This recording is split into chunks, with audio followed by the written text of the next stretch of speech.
Cuando ya tras la industrialización se polarizó el mundo en una nueva variante, que es la de los últimos y los primeros, los explotados y los explotadores, los buenos y los malos, pues entonces el colonialismo empezó a aparecer como el prototipo, la quinta esencia de lo que empezaba a odiarse, que se llamó capitalismo. La palabra capitalismo es bastante más reciente de lo que ustedes imaginan. Nombra la sociedad que surge de tecnificar y sistematizar la innovación, frente a la anterior, que lo que hace es tecnificar y sistematizar la coerción, la presión sobre los demás, la censura.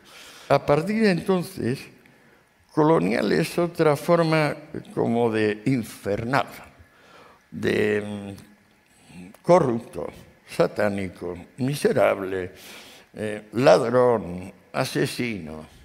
Y en esas andamos todavía en parte. Sobre todo porque después de plantearse ya claramente el conflicto entre capitalistas y comunistas, termina la Segunda Guerra Mundial y nos encontramos con tres mundos. Uno, Occidente, los valores de Occidente. Un segundo mundo, que es el de la Unión Soviética, sus satélites, y la China, que acaba de hacerse comunista, empieza a hacerse comunista desde el 49. Y un tercer mundo, llamado no alineado, pero en realidad más que alineado y súper pringado, con el poco de dinero, pero sobre todo el mucho de armamento que pasan los rusos y luego los chinos. Y ahí se juega la gran batalla de la descolonización desde los años 50 hasta finales de los 60. Pero en realidad se prolonga hasta casi el 85-89, que es cuando se va el gran contingente cubano, más de 50.000 hombres, armados hasta los dientes, que estuvieron montando, pero mucha caña, en Angola, Mozambique y Etiopía, entre otras zonas de África. ¿Qué cundió en aquella época? ¿Qué se pensó que iba a acontecer? Pues que en el momento en que adquirieran la independencia, pues instalarían última tecnología y sin tener ningún problema más, pues se pondrían a la cabeza económica del mundo y todo iba a ir fenomenal. Entonces, por ejemplo, para un hombre como Sartre, que tú mencionabas antes, los superhombres del planeta tenían un nombre propio. Uno se llamaba Patricio Lumumba y el otro se llamaba Ernesto Che Guevara. Estos eran los modelos, digamos, de superhombre. Tengo algunos datos curiosos que recuerdo aquí, por eso me he traído el libro como chuleta, porque como son datos... La primera colonia, digamos, anticolonialista fue Mongolia, que con una extensión 3 veces superior a España y una población bastante inferior, en 1924 se incorporó al Imperio Soviético. Imperio es imperio norteamericano. Los rusos no tienen imperio, no, ¿qué va? No, ni los zares son imperio, ni Putin es imperio, ni fue imperio durante 80 años la Unión Soviética. No. Eso es colaboración, cooperación.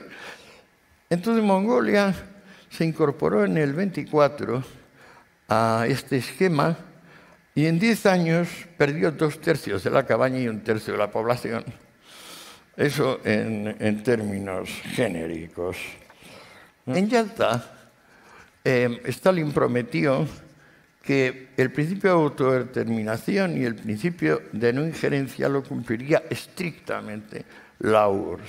Es lo que, por ejemplo, reclama actualmente Maduro, que nadie ingiera y que se deje la autodeterminación de las soberanías nacionales.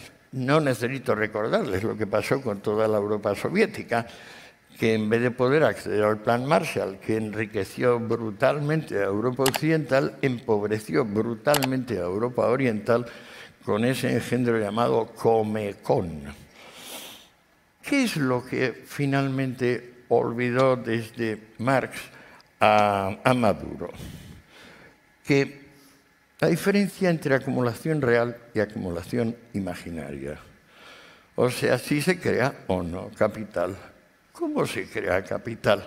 Significa que entre el proceso de creación de un bien y el proceso de consumo de ese mismo bien, se van produciendo en las cientos ilimitados o millares de mediaciones que separan la producción y el consumo, se van produciendo superávits, pero no superávits abstractos, sino superávits reinvertidos en el propio proceso del que hablamos. Allí donde, en vez de una sociedad comercial, hay una sociedad clerical militar, los superávits son absorbidos siempre en censura y policía, una y otra vez, de modo que la acumulación es una y otra vez imaginaria. ¿Qué es lo que nos dijeron del colonialismo Sartre y su discípulo Fanon? Sin la rabia permanente, sin la rabia perpetua, sin la furia crónica elevada a compromiso vital, no hay manera de que el hombre se cree a sí mismo. El hombre necesita un círculo cerrado de odio y venganza para resurgir. Muy bien. Entonces uno esperaría, esta gente lo que quiere es mestizaje, quiere que el hombre blanco se mezcle con... No, esta gente está diciendo que el negro es superior. Antiasimilacionismo es otro nombre del panafricanismo, que prospera muy fuerte desde los años 50 y empieza un poco a caducar a finales de los años 80. Frantz Fanon, que escribió el famoso Condenados de la Tierra en el 61, nos dice que, camaradas, no rindamos tributo a Occidente. La humanidad espera de nosotros cosa distinta de la imitación. Sería una caricatura obscena. Bueno, de leer a Fanon surgió no ya Khomeini, sino el que verdaderamente el origen del integrismo islámico. Ali Shariati, un hombre que nació en el 33 y murió en el 77, en su gran documento El martirio, álzate y presta testimonio, 1965, pues fundó el revival islamista. Parece que no, pues esto depende de Fanon y de Sartre.